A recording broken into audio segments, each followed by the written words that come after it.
টাকা পয়সা বাড়ি গাড়ি আমার কোনো কিছু লাগবে না, যে আমাকে দুই বেলা দুমুঠো ডাল ভাত খাওয়াতে পারবে, আমার এরকম একটা মানুষ হলেই চলবে। আমার টাকা পয়সার কোনো দরকার নেই। বলবেন। আমার নাম স্বর্ণা, আমার দেশের বাড়ি বরিশাল পিরিজপুর। আমার বয়স 21+। আমি 8 পর্যন্ত পড়াশোনা করেছি। নামাজ কালাম সবই পারি, ঘরের কাজ কাম করতে সব কিছুই করতে পারি, আলহামদুলিল্লাহ।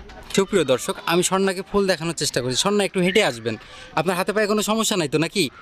সুপ্রিয় দর্শক, স্বর্ণার যদি কেউ আপনার দায়িত্ব, প্রিয় দর্শক আপনারা কেউ যদি স্বর্ণার দায়িত্ব নিতে চান, স্বর্ণার সাথে কথা বলতে চান, স্বর্ণার একটা ছবি স্ক্রিনশট মেরে ইমো বা হোয়াটসঅ্যাপে পাঠিয়ে দেবেন, সাথে ভয়েস করে জানিয়ে দেবেন আপনি কোথা থেকে বলছেন, আমরা যোগাযোগ করিয়ে দেবো। স্বর্ণা নামাজ কালাম তো সবই পড়ে না? আচ্ছা আচ্ছা স্বর্ণা, ভালো থাকবেন। আসসালামু আলাইকুম। জন্মের পরে সুখ কী জিনিস আমি বুঝিনি, তো আমি কি সুখের দেখা পাবো না? আপু, আপনার নাম কি? আমার নাম হচ্ছে মিম। আপনার বর্তমান বয়স কত? 22। আপনি মূলত আমাদের কাছে কেন এসেছেন? বিয়ের জন্য। কেমন হাজব্যান্ড চান? তার বয়স কেমন হতে হবে? তার টাকা পয়সা কেমন থাকতে হবে?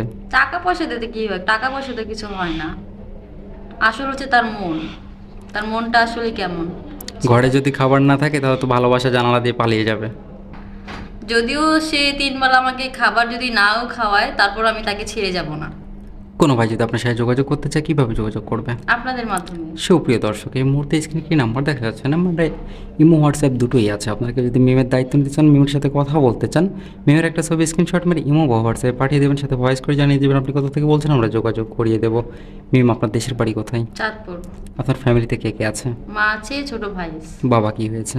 বাবা চলে গেছে। কোথায় চলে গেছে? উনি আরেকটা বিয়ে করছে। নামাজ কালাম পড়েন? জি। কোরআন শরীফ পড়তে পারেন? হ্যাঁ পারি। বাংলা কতটুকু পড়াশোনা করেছেন? আমি এসএসসি পর্যন্ত পড়ছি। আচ্ছা ম্যাম, ভালো থাকবেন। আসসালামু আলাইকুম। ওয়ালাইকুম। আজকে আমি গরিব বলে আমাকে যৌতুকের কারণে বিয়ে হচ্ছে না। আমি যৌতুক দিতে পারবো না দেখে কি আমার বিয়ে হবে না? আপু, মূলত আপনি আমাদের কাছে বিয়ের জন্য এসেছেন তাই তো? জি। তো যে মানুষটা আপনার দায়িত্ব নেবে তার বয়সটা কেমন হতে হবে? তার বয়স চেহারা যেমনই হোক সমস্যা নেই, তার ঘরে যদি বউ বাচ্চা থাকে তারপরে সমস্যা নেই। তা তো আপনি মেনে নেবেন? হ্যাঁ। আপনার কি এর আগে বিয়ে হয়েছিল? না, বিয়ে হয়নি। সেদিনই সংসার করবেন? হ্যাঁ করব, কোনো ভাই যদি আপনার সাথে যোগাযোগ করতে চায় কীভাবে করবে? আপনাদের মাধ্যমে। আপনার নাম কি? লাখি। বর্তমান বয়স কত? 24। সুপ্রিয় দর্শক, এই মুহূর্তে স্ক্রিনে একটি নাম্বার দেখা যাচ্ছে, নাম্বার ইমো হোয়াটসঅ্যাপ দুটোই আছে। আপনাকে যদি লাকির দায়িত্ব নিতে চান, লাকির সাথে কথা বলতে চান, লাকির একটা ছবি স্ক্রিনশট মানে ইমো বা হোয়াটসঅ্যাপে পাঠিয়ে দেবেন, সাথে ভয়েস করে জানিয়ে দেবেন আপনি কোথা থেকে বলছেন, আমরা যোগাযোগ করিয়ে দেবো।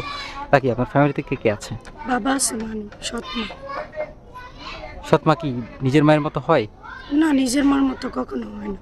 যৌতুক দিয়ে বিয়ে দিতে চায় না। সৎমায়ের ঘরে কি ভাই বোন কেউ আছে আপনার? না, কেউ নেই। তারপরেও? হ্যাঁ, তারপরেও দেখতে পাবো। আচ্ছা, ভালো থাকবেন। আসসালামু আলাইকুম। ওয়ালাইকুম আসসালাম। আসসালামু আলাইকুম।